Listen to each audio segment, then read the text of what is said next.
We're pink and we're live. Hi guys! So, I'm Mia and this is Claire. This is my first ever podcast. I'm so nervous if you can't tell. And we're going to be talking about basically a bit of everything really, isn't it, Claire? Yeah, we're just going to chat. We're just going to have a good gab. Yeah. And I'm dead honoured that I'm the first person Yeah. to launch your podcast. That's only right, because if I didn't have Claire when I was 12, I probably wouldn't have the courage to do this now. Do you know what I mean? Or the inspiration to do this now. Because we had... Let's go back to when we first met. Right, that's where we're going to start. Go on. Okay. So, how old were you then? I think I was about 11 or 12. I think I was 11, and then it was my birthday when we had that little tent in the Eufy. Yeah. The TP kind of thing? Yeah. Yeah, the TV that, yeah. Okay. Amazing. I found a little picture of that the other night. So, here is Mia at 12. And you looked at that picture when I sent it, yeah, and you said, she's so full of confidence. Yeah. When I look at it, and what I remember is that you were full of courage because you were still scared. You were going, oh, Claire, I've got to go on stage and sing, or I've got to do this. But you just did it anyway, so for me, that's courage. Yeah. And I think that was partly because I had Macy as well with me. I felt like... So Macy was your best mate. Yeah, like my safety blanket, Macy. Your best mate, and there's nothing like women mates and girl mates to get you through. So, okay, you were 12. Yeah. And I was doing a project called Big Love Little Sister. Yeah. And I was looking for a group of girls, and it was over the summer, and you all drove me bonkers in a fabulous way. So, say a little bit about how you got involved and what your first impressions were. Well, basically, we done a little workshop, didn't we? It was like a workshop. Did someone say, do you want to come to this? I think it was... No, I think it was just like, we seen you, and we seen the Bella, and we were all interested, and like, who's that woman? Do you know what I mean? Like, she looks a bit like... Crazy? Yeah. We had a big rainbow boa, didn't we? Like, it's 12 and foot. And big flower band. Flowers in my hair. Yeah, amazing. I'd Knowsley ever seen anything like that? No. Okay. You were like unique. You were like... she was like a fairy godmother. Do you know what I mean? She just came and just like... You took us all from like being a bit... I think we were all a bit lost because at that age you're still a child, you still don't know. Yeah. You're just getting into secondary school and you had a lot going on at the time, Claire, to be fair. Even though I was only 12, do you know what I mean? Yeah. So I think having Big Love Little Sister was like a safety space for us to come and just be us, do you know what I mean? And interact with other women who were older. So it was amazing that Big Love Little Sister was funded by Knowsley Council. Yeah. And the Arts Council, and they wanted to invest in young women. Yeah. So they gave us this summer to work with you, and I was exhausted by the end of the summer because you were all so full of energy and wildness. And we did our own self-portraits. We painted self-portraits. And do you know what, Claire? What was yours? Weren't mine just like proper scouse, proper blonde, long hair, big eyebrows like that. Scouse brows. And what was her title? I'm trying to remember. Goddess of Determination. And there you are, still. And here they are. Still determined. Do you know what I mean? So you painted the self-portraits, and I remember there was paint flying all over the place. I was like dead stressed. You had me up the wall. And you painted your self-portrait, you gave it a title, you told your story, and then we'd like meet in a circle, wouldn't we? We'd pass a talking stick around. We had a labyrinth that we walked. It was all really magical. Yeah, and it was amazing, some of the art that people done, weren't it? Like, actually, then when you see, like, even Kerry, who used to work, I used to laugh, like, talks to Kerry. Yeah. She's amazing at art, isn't she? Like, some of the things, even one of, like, some of the young girls, their art was, like, amazing, everyone's story was just important, wasn't it? And you had your best mate, Macy. Yeah. And you both loved singing, so we got your dad involved in every launch we did. You were up there on the stage singing. I remember going to the university and everything. Loads of little things that we done. We went to Birmingham, been loads of places. We went to Birmingham to meet the commissioner. Is that what it was for? Yeah, the commissioner of children's services. We've got little pictures, and then we also, there's you again, singing. Well, that's my goddess in the background.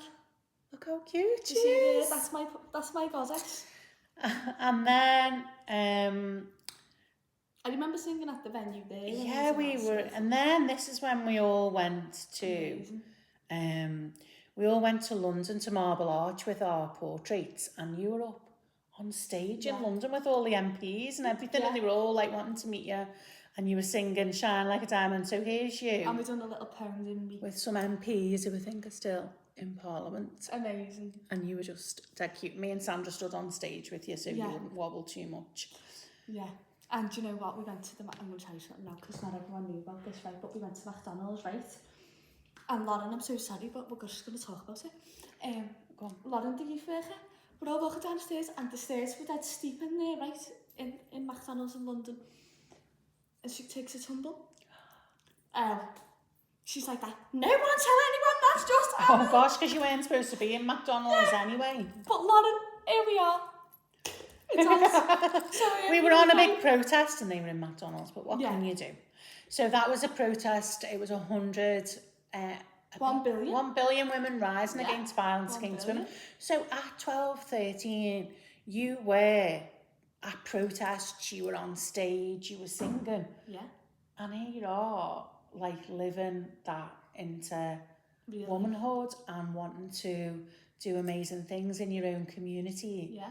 Do you think it helps having these kinds of programmes? Because all youth work's being cut, isn't it? Yeah, and you know what, Clare, right? I went to our place, and it's a bit sad really, because they don't have an open youth club no more. It's like certain things you've got to be. So I was a bit gutted about that, because that's not what Sandra wanted. She wanted it to be an open space for everyone. Yeah. Do you know what I mean? So a lot of hard work as like being pushed under the rug to keep it quite quiet. I think youth work's being cut all over the country, hasn't it? Yeah. And the impact of that is like you did a programme when you were 11 and it's influencing who you are now, and that's what people forget. Yeah. It's not just keeping people off the streets, it's shaping who they are. So when we're talking about Sandra was head of the youth service in Knowsley, and she was kind of your leader, youth work leader, and my wife as well. I met her through the project. Yeah, amazing. So we fell in love doing the project. So it was a really important time for you. Magical time, yeah. And for me, wasn't it? And Sandra sadly died of breast cancer 5 years ago. But her spirit remains in you and me, fighting. And I remember the day we laid her to rest, and we done a little poem for her, didn't we? Me and Lucy had a little talk. You both spoke at a funeral, and that was just incredible. It was, really. You were a big part of everything. And she'd be so proud of you. No, I'm proud of myself, you know, because even this podcast, I've wanted to do it for like ages, but I've just been so nervous, because most people, like, I don't copy the crowd, I do my own thing, as you know. Most people do their first podcast all about them on their own, because that's to get to know people. Yeah. Do you know what I mean? And I was like, no, I can't do that. I was like, I want to just get into it, do you know what I mean? I don't want to talk about me, I want to talk about everyone else's real life and what's going on. And I thought, Clare is the best person for me to go to, because I started doing poetry, as you know, and you do poetry, so I think you're like the perfect person for my first episode. And I want everyone to meet who started the Big Love Sister, do you know what I mean? Who gave us, like, who told us we can do that, do you know what I mean? Well, you also gave me loads, because I was in a difficult time in my life. I hadn't really met, I was just meeting Sandra. But you all inspired me, because what I think is amazing about young women, and I don't know if you agree with me, because now you're like becoming someone who's influencing younger women, is that they've got such spirit and courage like you had. So I remember one of the girls saying, "Sisterhood is shit." Yeah. And I was like, "You're right there. Sometimes it really is." Yeah. And she was like, "I thought you were going to tell me off for saying that." And I was like, "No, sometimes it's just bullying. Yeah. Bitchiness, isn't it? Yeah. It is shit sometimes." But as people get older, I think they less tell the truth and more say what they think. Yeah, say it. Or the people want to hear. But when yous were all just like, "I hate this, it's rubbish, don't want to do that," you just said what you felt, you didn't edit yourself. And I think that's something so you taught me and inspired me loads. And never let go of that, just saying it as it is. Yeah, that's it. I won't. Because, do you know why then? Because I also feel like when you meet someone, like this is just anyone, whether it's a friend, someone who you want to get involved with, or like professional people, anyone. I think your first impression is very important. And Sandra and everyone at the youth club used to always say, Mia, do you know, for a young girl, you don't have, like, make sure you're on point all the time, the way you present yourself, the way you come. She went, don't get me wrong, sometimes I have a mouth like a doctor's wife, but so you're amazing. Do you know? So did she. Yeah, but you're amazing. Like, I just used to come in and it's now, I'm 24, don't wear a single bit of makeup. I'm literally just do my own thing, be a mum, want to do this podcast, want to make people come together how we used to be, because I feel like a lot of values and a lot of morals of people have changed over the years, and I don't want that. Like, I want my little girl to have what we had, and it's never going to be exactly the same, but we can at least try and get it somewhere close. Do you know what I mean? So what was important about the youth service and that space that you had and that creative stuff that you did? Was it just seeing people doing things differently, like living their lives differently, or believing in you and seeing you, like, and going, come on, get up on the stage, you can shine? What was it that was important for you about that? I think, because obviously, as you know, I'm neurodivergent, a lot of people think that people who are high functioning and are very clever or open or confident, they can't have neurodivergence, when that's not right. Do you know what I mean? And looking back at 12-year-old me, knowing I was neurodivergent and how I handled life, I'm actually quite proud of myself. But I also want people to understand that because I am neurodivergent doesn't mean I can't start a podcast. Do you know what I mean? It might even mean that it means you're more likely to. Yeah, and I hope people want to listen and want to feel like they belong here, because everyone belongs with us. Like, it's mad. Big Love Little Sister was like, you didn't care. Do you know what I mean? No one cared. Everybody was welcome, weren't they? No one cared. And all the lads, they got jealous of us doing it, so they got Big Love, my brother. Yeah, remember. And we did it with them. But everyone was welcome. Like, if a lad would have said, I want to join Big Love Little Sister, we'd have just been like, get in, lad, wouldn't we? Because everybody was welcome. Yeah, so there was some land that Lord Derby owned that Knowsley Youth Mutual used to have. So we did a day where we were in this big yurt, and then we went out on this sister ship and sailed out, didn't we? And then kayak and archery. And then we were doing like warrior woman things and everything. It was just, and that'll stay with me forever. That I wish my little girl had have had that when I was little, but in a way, she got it. She got it anyway through your stuff. Yeah. So what's your big dream? What was your dream when you were 11, 12? Because we all made dreams and wishes and stuff. Well, I loved to sing, didn't I? And then obviously when I was 16, I got diagnosed deaf. So it affected. Oh, I never knew that. No, well, it affected. Like, obviously, because when I was born, I had a hole in my eardrum. And over time, I'd get infections, it'd get worse. Like, I'd literally want to just rip my ears out. Got this beautiful. I never even saw that. Yeah, me beautiful. Well, that's how magic is that. Like, how small it is. Do you know what I mean? Like, personally, as a young girl, I wouldn't have wanted to wear a big brown hairnet. Not that I'm bothered what other people think, but because it dampens my life, it makes me feel insecure. Do you know what I mean? So the fact I've got that, and you can't really tell, it makes me feel better because it's helping me, but I can be myself. And I think years ago, people used to sort of like take the myth out of people who've got hearing aids or are deaf or whatever, when in reality, it's like a superpower being deaf, because you're deaf but you can still get through life. Do you know what I mean? Do you think you notice things more because your other senses kick in? Yeah, my nan's always said that to me. You know, she goes, "Me, that's why you're like a hawk, because your ears don't work, so your eyes work extra good." Do you think you don't miss a thing? Yeah, my mouth doesn't shut up because your ears don't work, honestly. But like, I think little things like that, I think having Big Love Sister built the foundation of knowing how confident I can be, and how much I don't care about what people think, and how I know I can do that if I want to do it. And that you deserve a place on the stage as much as anyone else. Yeah, just because I'm only a little girl and I'm from Ireland doesn't mean I can't get and stand in stages in London, because I did do that.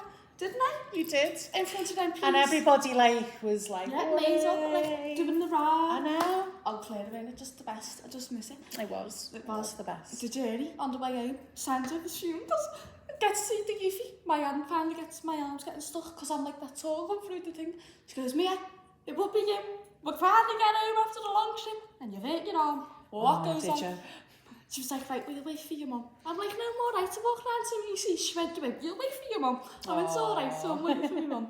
So, and I mean, at the time, people were like, what have you taken them to London for? They might have wanted to go to the site, but we took you to a political protest to stick up for other women, because even though at the time you might have like, I'm not quite sure what this is, it was saying, you've got a voice, you've got a place, you're important. And then there was women from all over the world there listening to you. Listening, yeah, amazing. And maybe some of them are listening now. And do you know what? Do you know if you are, please let us know.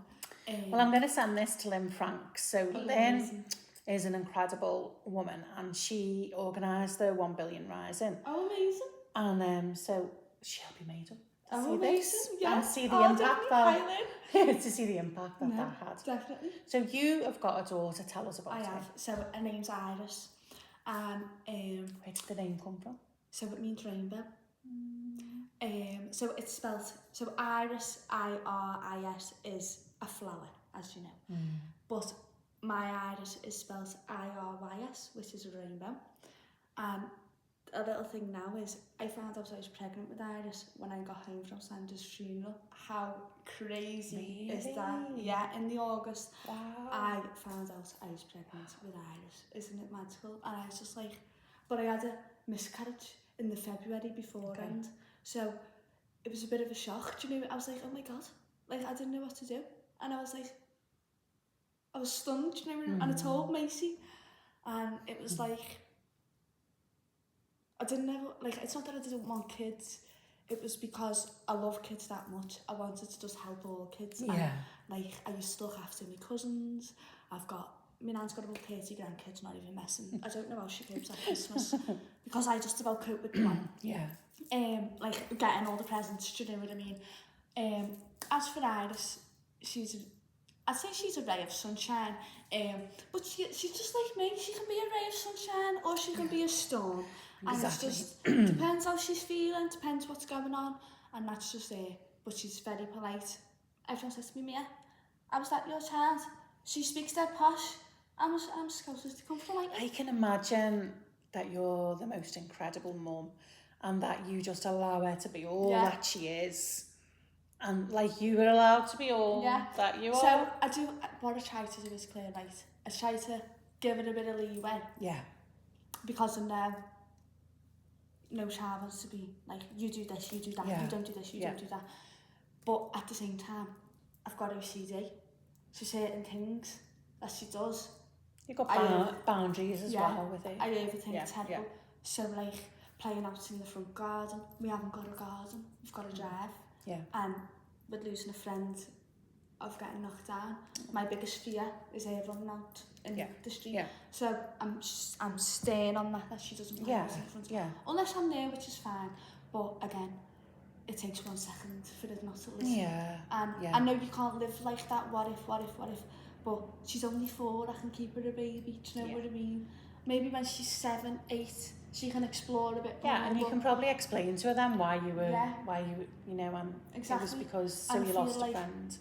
A lot of kids, like, each household is its own household. Like, one mum's parenting is a lot different to another mum's parenting. Some households don't have a mum or don't have a dad. Yeah. It's just a bit mad, isn't it? And then them kids can influence other kids, and I just want her to just be in her own space, not have to worry about fitting in or wanting to do what they're doing. I want her to just do her own thing in her own time, and when she's ready, do what you're doing. Don't get me wrong, Mamma Mia needs to stand her ground sometimes, you know what I mean? But the mum gets after it. It just eats you alive, doesn't it? And then you think, no, I'm doing right. This one. You're incredible, and I can imagine what a lucky little girl to have you as I don't think I'll have any more kids though, Claire. Okay. And some people say that's selfish, you can't leave her on her own, but why not? Who knows what will happen? Isn't it? Who knows? Isn't it? We never know what's going to happen though, do we? So what is your... What is... I just needed to hold something there for a minute. I don't know. Like that, by the time I get home, I might be pregnant. Don't do that. So, like, what's your dream for this work that you do in the podcast? So what do you hope for the podcast? Yeah, because I've been around a lot of different experiences in life, and I've got a lot of different people from a lot of different backgrounds in my life. I feel like I'm like not the centre, but I'm like the root, so I can join all these people together. That's what I want to do. Okay. Do you know what I mean? Yeah. And no one's saying that I'm perfect. We all know I'm a hothead when it needs to happen, but I don't like it. That's not me. Do you know what I mean? Yeah. I love to be at peace. I love quiet. But you do exude peace. Yeah. Yeah. You give off peaceful gorgeousness. Yeah. So you're going to do this podcast. Are you going to do any, like, you got dreams of bringing the community together? Well, I wanted to open a youth club, as I've spoken about before. Yeah. So I've got Kerry and Helen, if you remember them. Yeah. Helping me on that journey. So that's a big thing. We're currently waiting for those to council to let us know if we can get help with funding or anything like that. Amazing. So hopefully we can get somewhere, and hopefully we can create not our place, because we'll never create that again, because the times have changed now. Do you know what I mean? It's never going to be... Do you mean like it was a certain point in time that was magical? Yeah. And that's gone now, but we can create other magic, can't we? Definitely. That's maybe got your brand of you in, and that's you, and that's what Sandra would have wanted and encouraged from you as well, because she was a big cheerleader of you. Yeah, and I think a lot of mums, like, they worry about what other mums think, or worry about what other people think. Yeah. And it makes them want to be alone, because they don't trust anyone, or they don't feel like they can be a mum the way they be a mum, or whatever. But if you know deep down you're an amazing mum, and you know, you might have 3 or 4 kids, or like myself, you might have 1. We're all mums. We've all got the same worries. We've all got the same stress. We're all bringing up these little humans, and we want them to be safe just as much as the next mum wants that. Do you know what I mean? So I think everyone needs to just cut the fucking shit and join together. Yeah, because it's bound to me. One of the things that I thought was so powerful about you when you were young was your friendship with Macy, and how you were like solid and you supported each other, and you were like a double act. And we still are now. Oh, I love that. And so I'm thinking, you know, a lot of people are lonely and isolated. Yeah. It's like friendship. Like, people used to say, how did it work? Big love, little sister, big love, sister, big love, my brother. We just got more friends, didn't we? We literally just... Friends are everything. And just... gather everyone up in the bower. And there's always someone listening, or... Yeah, so the importance of reaching out, telling your truth. Like, I'm struggling. Yeah. Can someone help me? Yeah. And even if the first person says, no, I can't, there's always someone else. It's like just keeping on. And so I think you're going to do amazing things in your community. Thank you. And hopefully you're involved in something. I'd love to come and do Big Love Sister too. Sister Sister Act 2 is coming. I don't know how long we've been chatting for. Let's look. 23 minutes. Ooh. We didn't know we'd have anything to talk about. We haven't shut up. Is there any questions that you'd like to ask? Anything that you'd like to cover? Is there anything that you think? Is there anything? Let me think of what I'm trying to say. What would you think Sandra would say to me now, as mum, as like someone who's trying to be an advocate for neurodivergence and build a podcast? Because I feel like the only person who's going to know it best is you. So I'd rather it come from you. Okay. So I know that you're Sandra Richardson, because she was not just my Sandra Richardson, she was all our Sandras. Yeah. Would be crying. Yeah, literally. Crying with absolute, so proud of you, and saying, you're the next generation. We are. This is your journey now. This is your story. And you've got everything you need to succeed, and never let any fucker stand in your way. No. Just be the incredible woman that you are. You've always been that. We look at that photograph of you. I know. Could see what a powerful woman you are. Yeah. what an amazing mum you are. And Sandra would say, just keep going and do it and go big. Well, do you know what's mad for you to say that? I done a poem and it's called The Mother of the Generation We Never Had. So, how weird is that? Have you got it now? No, it's on me TikTok. The mother of the generation. Okay. I am the mother of the generation that will not have to. That was the sentence. Because I want to be the mother of the generation where we bring it back. Do you know what I mean? I love that. That's so powerful. Sandra would love that you were writing poetry. Isn't that amazing? Like how you've just said that and then afterwards, let's just see what this internet's saying here. So I've got all my poems saved, so if it doesn't come up here, we can always add it to this and we could do a link to it, couldn't we? Oh, actually, that would be a good idea. Yeah, we could put a link to it on here. If not, guys, if we can't add a link, then it's on my page under spoken word poet. How can people get in touch with your work and stuff? I mean, we're going to link it all on the podcast. Yeah. So I do TikTok, guys. I'm not as much of a big creator as some people on the app, but I am my own person. I'm my own creator, and I've got my own little niche going on that I want to do.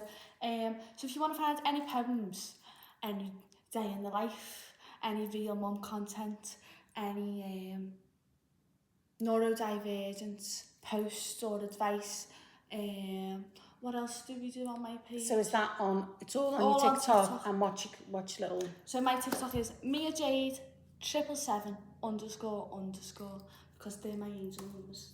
I love that. So I feel like... Did you know I've got ADHD and I'm neurodivergent as well? I mean, what else could it be? We love that. You know, maybe all the little neurodivergent girls were just like, yeah, someone like us with a boa. With a boa. Oh, but you know what? Wouldn't it be amazing if we had the boa? We should have brought it in on this. Yeah.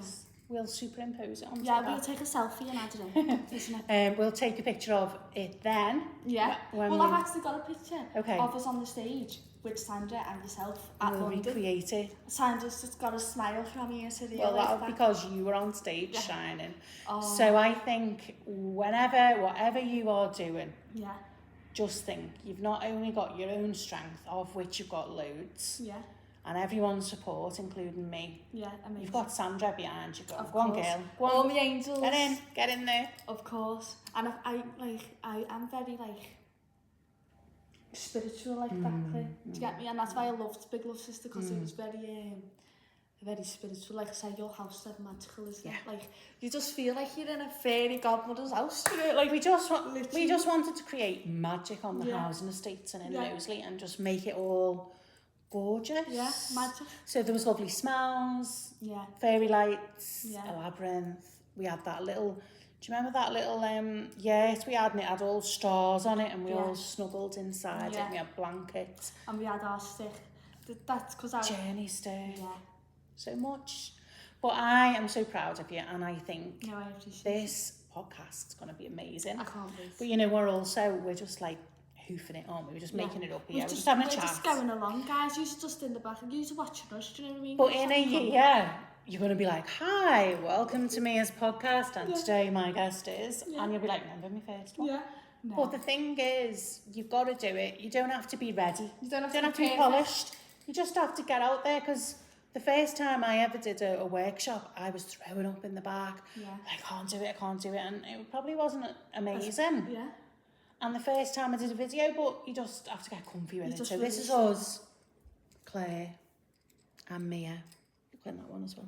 Just chilling, just being amazing, just doing it. Having a sip of my water. Cheers. Here's the first podcast. Right. Love you loads. Big love, sister. Big love, little sisters. And if you are a big love, little sister, or even a big sister, then let us know. And hopefully.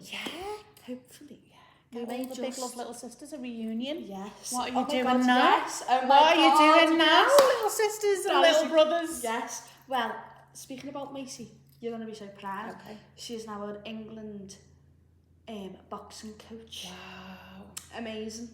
Yeah, I'm just so proud of you. And she's doing youth work as well. I love that. Amazing. So I haven't got any of my own kids, but I've got a big tribe. Yeah, we're their kids, aren't we, Claire? We're Claire's kids. Okay, so big love. Big love. Yay. Thank you for watching. Ooh, now what are we? You're pressing that one, I'm pressing this one.